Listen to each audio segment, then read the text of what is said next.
Good day, 360 fam. Bit of a new intro there. Pretty cool from the team. And there's the little alien again, ABD, doing alien things. It's been a while since we've had a live, to be honest. It feels a bit foreign to me, but I'm very, very happy to be back at home in front of my laptop and connecting with you guys. I love the live sessions as I feel it's very organic always.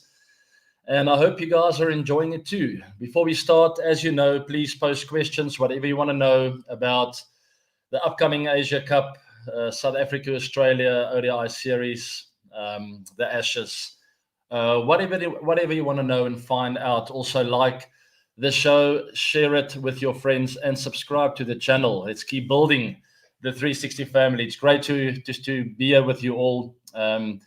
As you know, the WCL is a past, distant memory now, but it's still fresh in my memory, and I see lots of the footage on social media platforms. It's nice to sort of just reflect a bit. It's been a crazy year, right? It's flying by. 2025 is almost the fastest year of my life. Lots happened this year. I went to Lords for the WTC final, the IPL final, RCB winning their first campaign, now the WCL. I just feel like there's so much happening. And in the meantime, my kids are growing up. Every day I see a different personality trait from each of them, and how special it was to have them over there, the WCL. I just had to make mention of that. One of the most special memories I think I'll ever have, and special times. Guys, before we get started with some of the main topics this week, and as you know, I'm going to take some questions, so please post it down below. There are quite a few T20 leagues going on in India that not a lot of you might know about. Maybe you see the news, but you're not sure where to watch it. As you know, it's all on FanCode, all right? I'll start off with the Maharaja Trophy. It's all T20 stuff, guys. The last league game of the Maharaja Trophy is on the 25th of August.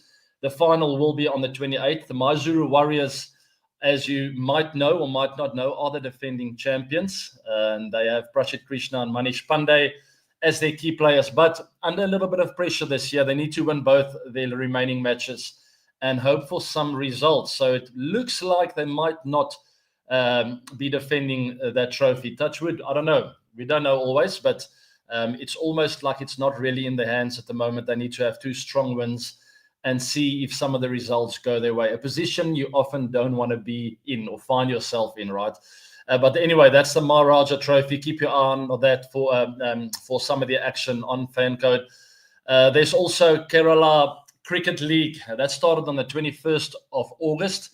The final will be on the 7th of September, I see, and that's the second season. The big name I've got my eye on, as you know, one of my favorites, Sanju Samson, powerhouse player. He hasn't been keeping wickets, but he's been in the field making impact. Wonderful run out in his last game. That is a great league to keep an eye out on. What a great initiative, right, from the BCCI. Always staying one step ahead of the rest of the cricketing world. What a great platform for some of the fringe players, some of the youngsters to sort of knock on the door of the IPL and also the international team. So absolutely spot on. Today is also the final of the Andhra Premier League, and Anuma Vihari, will feature in it. So stay tuned for all of the action on FanCode. As you know, in the descriptions down below, you can hit that link and watch all of the action of some of your favorite players. A lot of these guys have played in the IPL. Quite a few of them have played for India before and sort of try and make their way back into that international side of India. So keep an eye out on that action of some of your favorite players. I'll certainly be keeping an eye on guys like Devdutt Padikkal, who obviously is a bit of a stalwart for RCB, being out there winning his first trophy with the team, which was fantastic. And also Sanju, as you know, I love him. So hit that link in the descriptions box to keep an eye out on all the action only on FanCode. Getting into the show then, guys, two main topics. I'm going to keep it short and sweet because I want to hear more from you guys. First up is breaking news. Obviously, Team India has been announced for the Asia Cup. There you have it. You can see the team right there, captained by Surya Kumar Yadav. I don't have to say much about him. I'm a big fan. We play the game in a similar fashion, like to set the foundation and play the match situation. And that's what I love about him. Yes, he's got a lot of skill and tricks up his sleeve, but lately he's learned how to sort of manage that And I'm looking forward to watching him perform. It's all T20 cricket, guys, because there's a T20 World Cup coming up. There are also 8 teams involved here. We'll go through the teams in a minute. Let's just cover a bit more. Vice captain Shubman Gill. Don't have to talk about him. Wonderful series over there in England, making all Indian supporters proud. Not a lot of people expected them to match up with Team England with so much experience. What a great team England is in their own background or backyard, sorry. But Shubman sort of stepped up, scored an immense amount of runs, leading from the front, and just captained the team really well. Going down 2-1, I thought, you know what, some things will unravel in the team with a young captaincy, some of the young leaders. But nope, they just kept standing up, coming to the party, and some of the senior players also obviously stepped up. What a great experience for Team India over there in England. Abhishek Sharma, very powerful. Tilak Varma, very consistent for Mumbai Indians over the years. Hardik also fantastic senior player, very smart brain, cricketing brain. Shivam Dubey, Akshar Patel, Jitesh Sharma, Bumrah. I've spoken enough about him. Great to see him there, fit and ready to go. I don't think he will play all the games, so keep an eye out for that. I saw some press releases about him sort of being earmarked as a guy that will be played when it matters most. And I love that about the selectors being proactive. And I think that is how you should be managing your senior, most impactful players. It's not like they picking and choosing. I've heard those words so often throughout my career as I cried out for me having to manage my workload, my mental capacity. I can't always just keep going out there and keep giving 110%, having maximum impact and reset, do it over again. There's so much cricket these days. For your older guys over 30 who's played 100 test matches, 300 ODIs, they have the work has taken its toll over the years, and some selectors understand it and some don't. And once you start managing these players well, you will get the best out of them. And that's what they've started doing with Jasprit Bumrah. And I love seeing that. Arshdeep Singh, no surprises there. Chakravarti, mystery spinner, fantastic player, always one step ahead of the batters and never shy of trying out his skill. And I love that about him. He's very bold. Same with Kuldeep Yadav. He gives the ball a lot of flight. Left-arm Chinaman, wonderful player. Very skillful sportsman, it's got to be said. He's really quick, good on his feet, great hand-eye coordination. He's not your ordinary bowler who just sort of bowls and not good in the field. I feel he's got a very smart brain. He outsmarts the batters, but he's also got a great understanding of his movements, his balance out there. Love watching him play. Sanju Samson, I just spoke about him. We'll see what they get up to, whether he's going to be backup keeper, whether they're going to play him as an outright batter and just have him in the field. Obviously, depending on his form in the T20 league he's playing right now. Hitesh Rana, a good all-rounder, and also, last but not least, the powerhouse from KKR, Rinku Singh. I think he is with KKR still, right? He wasn't one of the guys. I mean, KKR has changed so much in and out, this and that. They didn't have their best season. But anyway, not going to talk about the IPL. Good, very good squad there, I would say. Yes, Rinku is still at KKR. Very good squad for the Asia Cup. I'm expecting Team India to go on and win this. But obviously, there are quite a few other teams that will have something to say about that. We know all about the history between Pakistan and India, but thank goodness they've decided to both put up their hands for this tournament and say, you know what, let's put politics aside for now and let's go and play some cricket, because that is what cricket should be all about. Just watching the ball, giving the fans a bit of entertainment, a lot of joy. We all love watching sport. And on that note, by the way, the Springboks, after a very disappointing performance last week, will be playing Team Australia again today, talking about sports. So I will be glued in front of my TV screen, hoping the Springboks make a comeback. There's so much incredible talent in that squad and depth. Lots of changes for this week. So if you're a rugby fan, keep an eye out on the Boks going for glory today and putting some points on the board. I'm calling out for a more structured performance. It's never been our kind of game to throw the ball around like we did last week. We're more of a structured team who can have explosive moments, and hopefully Rassi and the team will go along those lines today. Let's take one question quickly on Shreyas Iyer, also on Akshar Dubey. I see there are quite a few questions coming through. Let me just pull it up and see if I can get a hold of those questions. Where are they? There they are. It's a huge miss for Team India by leaving Shreyas, an experienced campaigner. It's tough, guys. I mean, I just read through that squad and I was thinking, where can we fit Shreyas in? Because I've seen all the headlines and some fans being upset. I think Shreyas will be the most upset because he's played some really good cricket over the last few years. He's matured a lot. He showed a lot of leadership qualities, but who knows what is going on behind closed doors? No one. Not me, not you guys. Maybe not even Shreyas knows. But there might be a few things that's taken place over the years that's determined why he's not the flavor of the month for a certain tournament. And I don't know what it is, to be honest, because I think he's a quality player. He'll be in my team more often than not. But sometimes, and I'm not talking about Shreyas now, but sometimes thinking about when I was captaining, if there's a 50-50 call between two players, I would always lean towards the guy that I feel offers more from a team perspective off the field. All right. When it's 50-50 on the field, you have to start looking at other areas like, does he add value in the team room? Does he have a smile on his face? Does he uplift some of the other players around him? Or is he sort of draining energy from the squad? Maybe it's got something to do with that. I'm just honestly taking a complete guess. Because it is weird to me, a quality player like that not making the starting squad for Team India, especially with the leadership qualities he's bringing. Maybe it will be too much of a clash with him there. Maybe there are too many leaders there, too many captains. I have no idea, to be honest. I was just trying to explain to you what I would think if there's a 50-50 call. You would always lean towards the guy that you feel will bring the best out in other players. So team player kind of call. That's my best guess. I'm not saying it's true. Make up your own mind. Actually, ask more questions about it and let me know what you think. Maybe the truth will come out one day and we'll know exactly why Shreyas is struggling to get into Team India starting lineups or squads at least. A couple more questions then. Let's have a look. How do you think India is going to use Shivam Dube in presence of Akshar Patel? Different players, guys.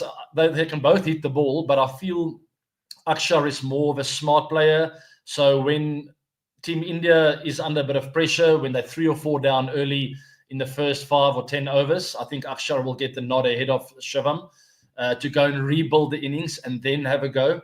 And Shivam is exactly the opposite. When Team India is under pressure, I don't see him as a guy to nudge it around. He doesn't want that role. He wants to come in after over 10, 12, somewhere there, and have less pressure, face the last few overs of the spinners, really put them under pressure and have a go. So it's pretty straightforward, that one to me, but good question nonetheless. I hope I've explained that one, and I hope you guys agree with that. One more question then before we go on to the next topic, and we'll take more topics on whatever you guys want at the back end. I'm pretty sure this is not the real Abhishek Sharma, but nonetheless, according to you, is any one player for Indian circuit who could be a wildcard inclusion in this team? I mean, it's got to be Shreyas, but I'm not sure. Yuji Chahal, man, that guy's he's got so much class. I mean, he's in the UK, causing havoc there, taking 5-wicket haulers like it's taking candy from a kid. He's in fantastic form. Would love to see Yuzi in Team India's starting lineups again. But the easy one would be someone like a Shreyas Iyer, just to get some quality there, lots of leadership qualities. But also, guys, one other thing for a Bumrah, perhaps have good backup for him. I'm not sure who's exactly is next in line for someone like a Bumrah, but if he is injured, if some of these fast bowlers get taken off the squad because of injury, there needs to be a quality seam bowler to take his place. All right, let's move on to the next topic. I see that's enough for now. We'll take one or two more about Team India and the Asia Cup at the back end. I know, obviously, lots of other teams. We didn't cover much of Team Pakistan, who I know is a very dangerous team. They play some quality cricket when they get it right. Also Sri Lanka, Bangladesh.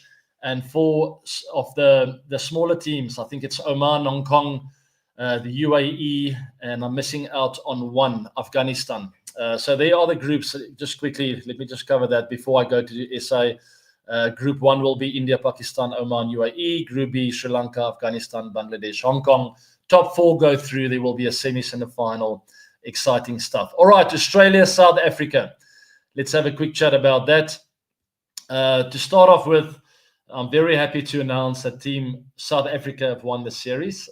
Very happy about that. The business is not done yet.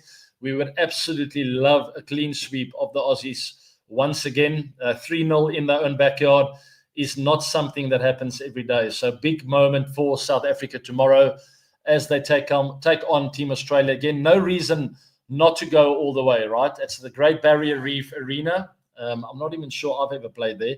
It sounds cool. Will it happen in the ocean or what? I don't know. But it's a cool name for a cricket stadium, that's for sure. Maybe my team can help me out if I've ever played there. I don't think so. It's obviously on the east coast, I think, of Australia. I could be wrong. They're up the Brizzy coast. What do they call it? The Gold Coast. I don't know. Team, you need to help me out here with some information there. But anyway, 2-0 for Team South Africa. Let's pull up the first ODI and have a look at some of their performances. Standout performances from the top to the bottom. As you know, Dewald Brevis was in fine form going to this ODI series.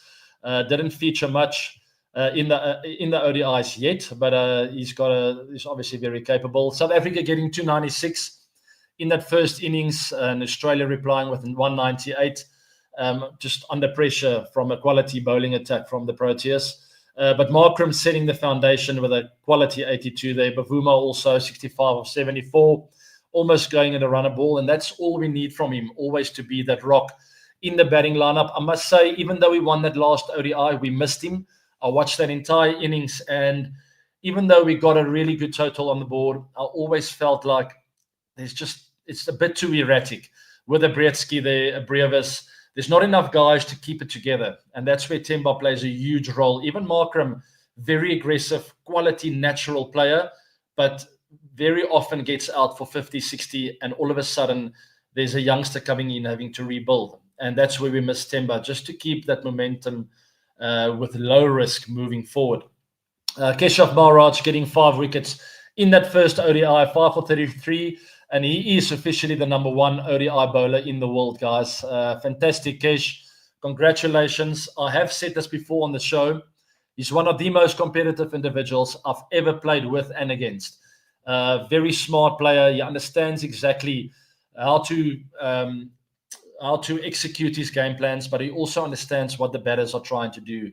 He is a student of the game. He's a wonderful example for how the game should be played. Very competitive, but kind-hearted, soft-spoken gentleman of a man. So he deserves this number 1 spot. He's worked hard for it, and he bowled fantastically well in that first ODI.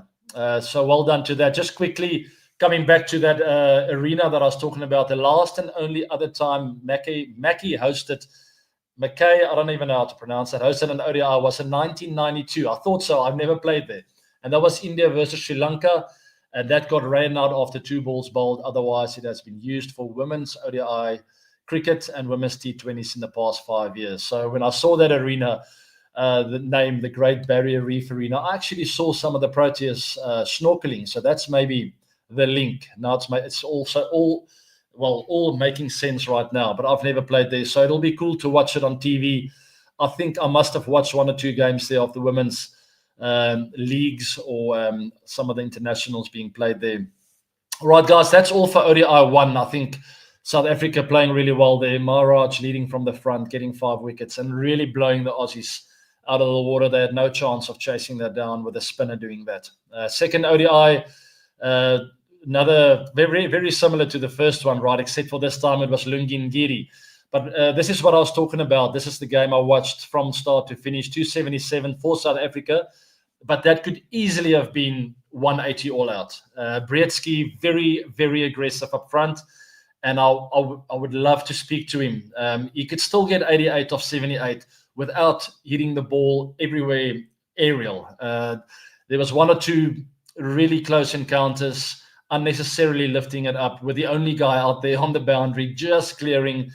And even after the first 10, still very what almost looking like a boundary hitter. And I would just like to urge him on to sort of find a rhythm, find a bit of a blueprint with your game, because this boy is very talented and he can score big hundreds. And there's no need to take so much risk. I also spoke to Leandro Pretorius about this. All the talent in the world, you could just find a way to keep the ball on the ground more often. You can get boundaries in the first 10 with only 2 guys out of the ring without taking much risk. Just understanding the game, what the bowler's trying to do, line up an area, and make sure you just execute your skill that you've been training for. There's no need to go against the swing, flick it up in the air. There's a deep square out there. It's just unnecessary, especially when you don't have a lot of batters who can build an innings for you. And that's where we're missing Temba. And Stubbs, I think if it wasn't for Stubbs, we would have been in trouble. He's a guy that played that kind of knock, didn't take a lot of risk, always seemed to be in control. All Stubbsy needs now is to push on and to get those hundreds, and I think he's pretty close. But to Bretsky and Brevis, keep the ball on the floor, guys. Brevis getting out to a short one. Very clever bowling from the Aussies. They went around the wicket to him, a couple of bounces, checked him with a full delivery. Then he came over the wicket, almost telling Brevis, okay, now I'm settling back into my length, and he went bouncer again. Brevis not expecting that, and naturally pulls it up in the air, and he's got to find a way to figure that out. Whenever you see it short, always just go down first. Once you're in and you've rebuilt the face for the team, you're back in the business, you're on 30, 40, 50, 60, no matter what the number is, but you understand the game, you're seeing the ball well, then you can start going aerial into space. Actually, in my opinion, in 50 over cricket, there's so much time. There's no need to do that before the 40th over, maybe 35. So take your time, really set it up, and before you go aerial and take unnecessary risks, especially in Australia, at Australian cricket grounds. Lots of space, big grounds, and you can find areas and just really milk them and sort of get on top of the bowling attack by smart cricket.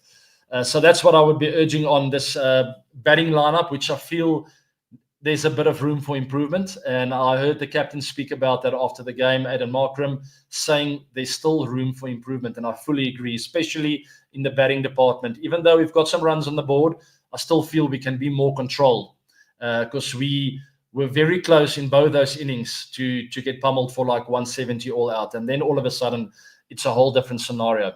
So, yes, we got the runs on the board nonetheless and won both the ODIs.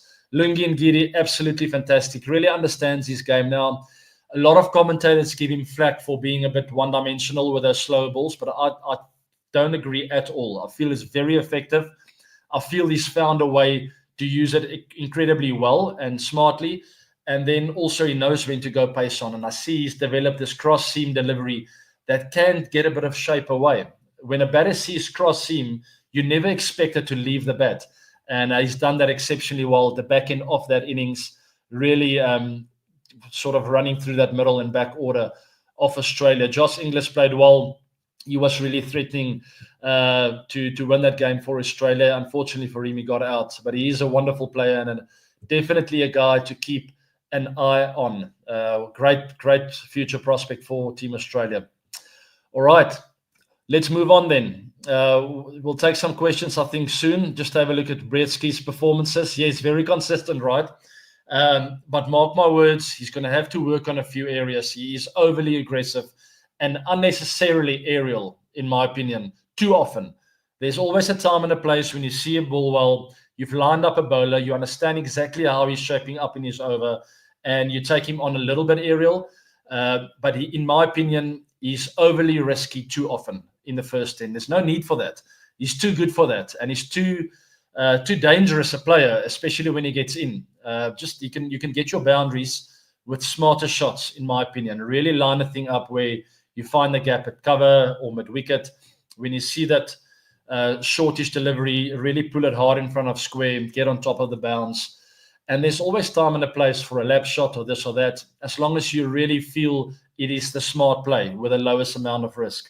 That's my 5 cents, guys. I love it when a guy gets going, but there's a fine line between losing the battle between risk, high risk and low risk. That's my 5 cents. But, I mean, the record speaks for itself. I look like I don't know what I'm talking about, but I'm talking about the long run because I want this guy to play 100 plus ODIs, maybe even more for South Africa. And I want him to be fully in control of his game. But there's his scores, absolutely fantastic.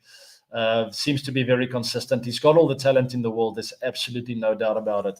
That's Matthew Bretsky for him. Keep an eye out on him for the future, guys. Who is the next big bowler from South Africa? Kwenama Parker, I would say. We saw a bit of him in the T20s. I think he's a wonderful bowler. He's got a lot to learn still. He's got the best leaders to learn from. Lungi Ngidi, Kagiso Rabada. The list goes on. Vian Mulder, very smart cricketing brain. You can learn from him, from guys who've played a lot of cricket around the world. I think Kwenama Parker will be the next big bowler. Left arm fast. Wonderful player. Great demeanor out there as well. A very good temperament. And I'm looking forward to watch him get a yard of pace, which will naturally happen because he's still very young. It generally happens with fast bowlers when they reach the age of about 25 to 28. They tend to pick up a yard, and that will be absolutely lethal if Kwenama Parker can do that. But on top of that, just get some experience and learn from the greats around you, like a Kagiso Rabada, a Lungi Ngidi, and a few others. All right, moving on, a couple of questions about batting. When you see a bowler running towards you, what is the first thing you think? I think when he's running towards me at that moment, to me, my plans are in place. I know exactly what I want to achieve. I'll know what's on the scoreboard. I'll know where the fielders are. Is it in the first few overs? Is it power play? Is it not? At that time, I generally will know what to expect from the wicket. If I'm batting first and I'm opening the batting, obviously not. But I'll very quickly adapt and take as much info in as possible. But generally, you will have a sense of what to expect. Even if you look at the game that's played on that ground before, where are you playing? Are you playing in the UK or in Australia or in India? Do you expect a bit of swing up front or not? I'll look at the stats from the past games on that specific ground. Do the seamers get more the wicket? Do the spinners get more? What are the modes of dismissals? Is it caught behind? Is it LBW? Is it caught in front? Is it a slow wicket? Is it faster? All that information will be in my head. And now I'm locked in looking at the bowler. And then it's all about me. I'll completely switch off. And all I'll think about, eyes square to the ground, head nice and upright. I have my trigger points where my wrist, I like to feel it on my right hip. I'll have a look at my feet. Is everything in place? And now it's all about, I've got all the information in the world, and it's all about just seeing the ball and letting my talent, my preparation, and my ability take over. That's the long and the short. I always think about letting it come to me, wait, move nice and early, keep everything nice and still, and then look to go a little bit forward, as well. I at least look to push forward with my weight as the ball's released, because I've got a lot of my weight on my back foot at the point of delivery, like 80-20, I would say. I just have my left toe tapping the ground, and now I just want to see the ball and think of moving forward, expecting it to be full and straight, because I know if I get into position to hit a straight drive, I can play literally any shot in the world from there. And that doesn't mean lunging and putting a step forward. That means just having the mindset of, I'm looking to go for a straight drive. I'm looking, and if I get anything else, I can quickly adapt to a cut or tap and go back for a pull shot and all of that. And from every single ball is an event. That's the way I see it. I actually saw Scotty Scheffler speak about this, who's the #1 golf in the world. He spoke about learning from the great Tiger Woods, where every single shot they hit, and he's sort of taken that on board now, is the most important shot of his life. Almost like playing the last shot of your life. If you can have that mindset with cricket, with every single ball, it's an event. It's the most important ball you've ever faced. So if it's the most important ball, I will surely make 100% sure I'm doing the basics 100% right. Get my head in the best position, make sure I see the ball to the best of my ability. Information is in, and now I'm ready to play the most important ball of my life. If you can do that for every single delivery that you face for the rest of your life, you're going to bring out the best in yourself. And that's the long and the short. All right, sorry for that long answer. We're also almost coming to the end of the live. 30 minutes done. Hey, AB, dankie vir jou cool channel. Groete van New Zealand.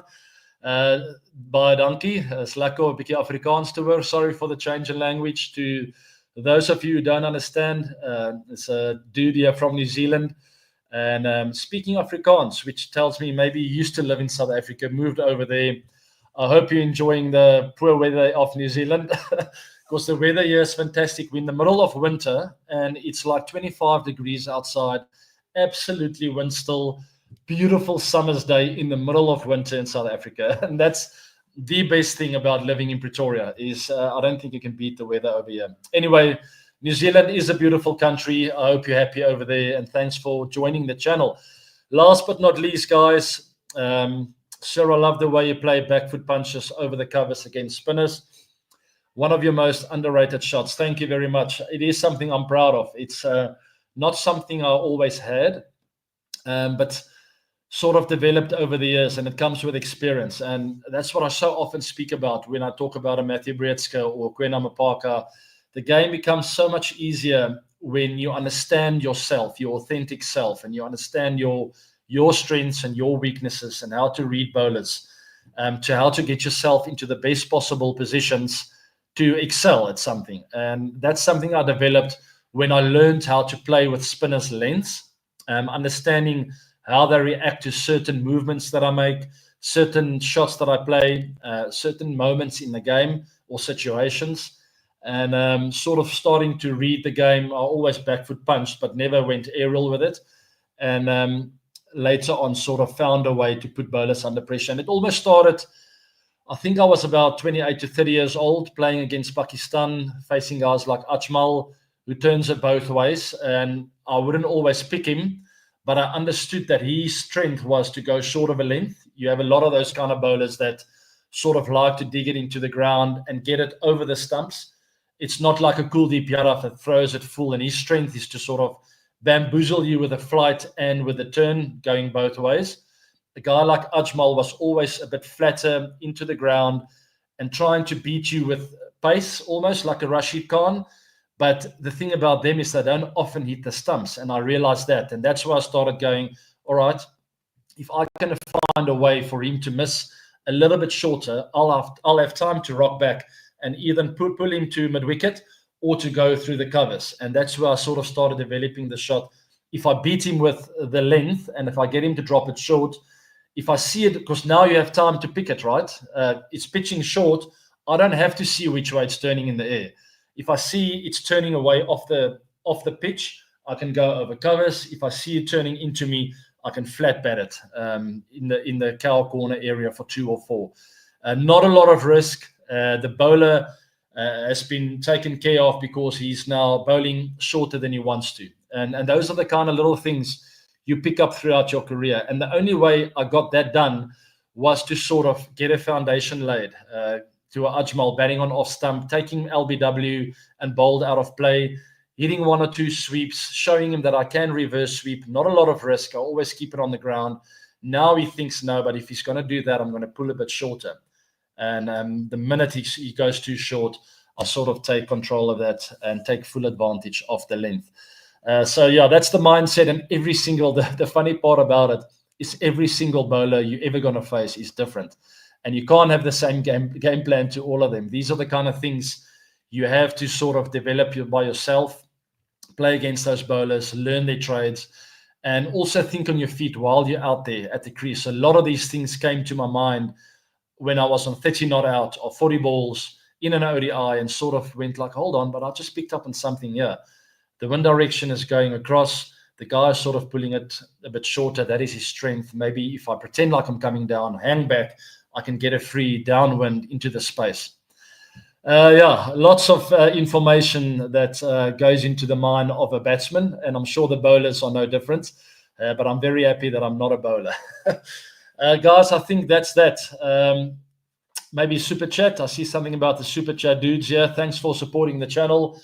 To my super chat friends and all of you out there, you can also take part in the super chat family. I really appreciate it. AB, your super fan is here. My UK visa got rejected, else I would have been at the WCL. Missed the greatest opportunity even after winning the LWL quiz. And congratulations for winning the WCL. Love you. Thanks, Sriari. I'm really sorry you didn't come across to the UK. It was so much fun. I think there was some great cricket played by all the teams. The nice thing about the WCL, it was still a very competitive tournament. A lot of the players, they are still on the circuit playing competitive cricket in the Big Bash and some of the other big franchise tournaments around the world taking place. CPL actually happening right now. I saw Imran Tahir, my teammate at the WCL, took care of some of the batters yesterday. Another great performance from him. But that's what I liked most about the WCL. It was very competitive. The teams were out there to go and win the trophy. I saw some great past opponents who became friends over the years, like a Chris Lynn, Dan Christian, Brett Lee, the Patan brothers with the Robbie Utapa. These guys can still play very competitively. So it was just great. I think the one thing that stands out is, once again, thinking on my feet in the tournament, there were always 3 or 4 good bowlers in an attack. Very similar to international level, but maybe the standard's just a little bit higher. But you would have like 3 or 4 really good bowlers. I would think like Ajmal played, Mohammad Hafiz, Wahab Riaz. But then you just sort of got to wait and be patient for the right weakling bowler to come on, a guy who hasn't maybe played in the last year, and sort of try and take advantage of that. So it was really cool to play in this tournament. I think it was very competitive, and I'm very thankful for the great squad that we had. Imran Tahir, as I mentioned, was there. Haris Fulyun, who's still playing circuit cricket around the world.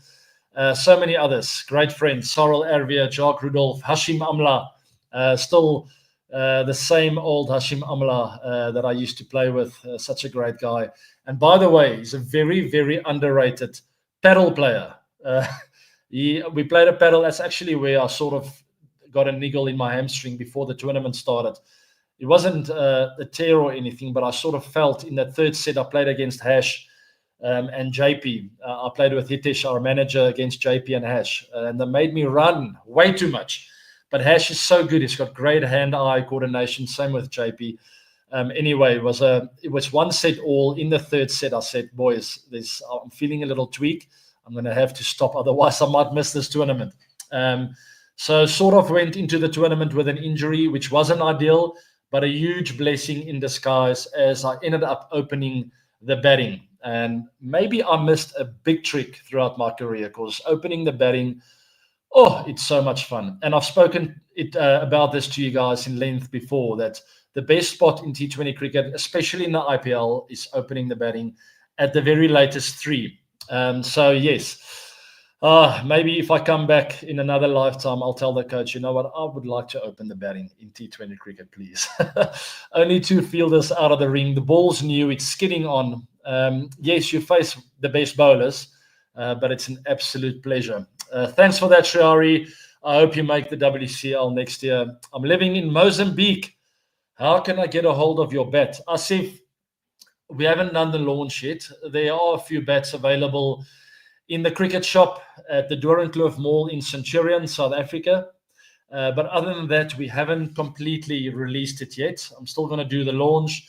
The bats I'm going to have to replace. These are the old versions. I've got a new version. I don't know where it is. There's one here. Let me just pick it up for you guys. Hold on. There she is. This color I haven't introduced yet. Very interesting color there. But there is the new bat right there.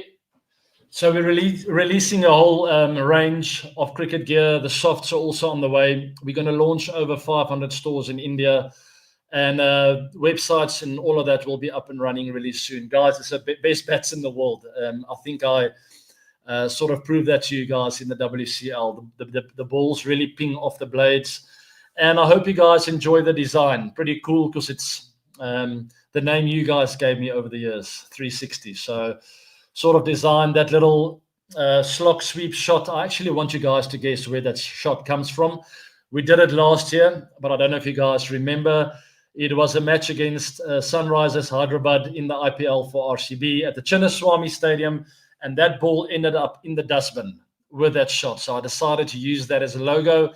Sort of thought that goes well with the brand.